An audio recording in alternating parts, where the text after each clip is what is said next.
ಅಂತಾರಾಷ್ಟ್ರೀಯ ಮಾನವ ದಿನಾಚರಣೆ ಕಾರ್ಯಕ್ರಮದ ಪ್ರಯುಕ್ತ ಮೆಟ್ರಿಕ್ ಪೂರ್ವ ಬಾಲಕಿಯರ ವಸತಿ ನಿಲಯ ನೆಹರು ನಗರ ಮುಂಡಗೋಡದಲ್ಲಿ ಸಂವಿಧಾನ ಸಂರಕ್ಷಣಾ ಪಡೆ ಮುಂಡಗೋಡ, ಉತ್ತರ ಕನ್ನಡ ತಾಲೂಕು ಕಾನೂನು ಸೇವೆಗಳ ಪ್ರಾಧಿಕಾರ ಮುಂಡಗೋಡ, ಸಾಧನಾ ಸಂಸ್ಥೆ ಮುಂಡಗೋಡ, ಉತ್ತರ ಕನ್ನಡ ಸಾಹಿತ್ಯ ಪರಿಷತ್ತು ಮುಂಡಗೋಡ ಇವರ ಸಹಕಾರದೊಂದಿಗೆ ಸಂವಿಧಾನ ಶಿಲ್ಪಿ ಡಾಕ್ಟರ್ ಬಾಬಾ ಸಾಹೇಬರ ಪರಿನಿರ್ವಾಣ ದಿನದಂದು ಅವರನ್ನು ಸ್ಮರಿಸುತ್ತಾ ಸಂವಿಧಾನ ಪೀಠಿಕೆಯನ್ನು ಓದುವುದರ ಮೂಲಕ ಅಕ್ಷತಾ ಸಿಆರ್, ಸಿವಿಲ್ ನ್ಯಾಯಾಧೀಶರು ಹಾಗೂ ಸದಸ್ಯ ಕಾರ್ಯದರ್ಶಿಗಳು, ತಾಲೂಕು ಕಾನೂನು ಪ್ರಾಧಿಕಾರ ಸೇವಾ ಸಮಿತಿ ಅವರು ಕಾರ್ಯಕ್ರಮವನ್ನು ಉದ್ಘಾಟಿಸಿ ಮಾತನಾಡಿದರು.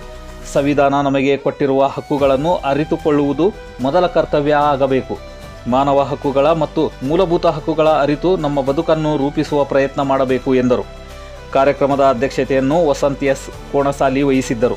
ಈ ಸಂದರ್ಭದಲ್ಲಿ ಸಂಪನ್ಮೂಲ ವ್ಯಕ್ತಿಗಳಾದ ಡಾಕ್ಟರ್ ಇಸಾಬೆಲ್ಲಾ ಜೇವಿಯರ್, ವಕೀಲರು, ಸಾಧನಾ ಸಂಸ್ಥೆ ಆಡಳಿತ ಮಂಡಳಿಯ ಸದಸ್ಯರು ಸದಾನಂದ, ಶ್ರೀಮತಿ ರೂಪಾ ಅಂಗಡಿ, ಮುಖ್ಯ ಅತಿಥಿಗಳಾದ ಶ್ರೀಮತಿ ಸುಮಾ, ಕ್ಷೇತ್ರ ಶಿಕ್ಷಣಾಧಿಕಾರಿಗಳು, ಶ್ರೀಮತಿ ಶಿವಲೀಲಾ, ಎಸ್.ಟಿ. ಮುಡ್ಡಣ್ಣವರ, ಶ್ರೀಮತಿ ಅಕ್ಷತಾ ಬುದ್ನಿ, ಅಶೋಕ್ ಪವಾರ್, ಸಹಾಯಕ ನಿರ್ದೇಶಕರು ಸಮಾಜ ಕಲ್ಯಾಣ ಇಲಾಖೆ, ಎಸ್. ಫಕ್ಕೀರಪ್ಪ, ಆದಿಜಾಂಬವ ಶಿಕ್ಷಣ ಸಂಸ್ಥೆ, ಜ್ಯೋತಿ ಕೊರವರ, ಲೋಯಲಾ ವಿಕಾಸ ಕೇಂದ್ರದ ಸಿಬ್ಬಂದಿ ವರ್ಗ, ಯುವತಿಯರು, ವಿದ್ಯಾರ್ಥಿನಿಯರು, ಶಿಕ್ಷಕರು ಭಾಗವಹಿಸಿ ಕಾರ್ಯಕ್ರಮವನ್ನು ಯಶಸ್ವಿಗೊಳಿಸಿದರು.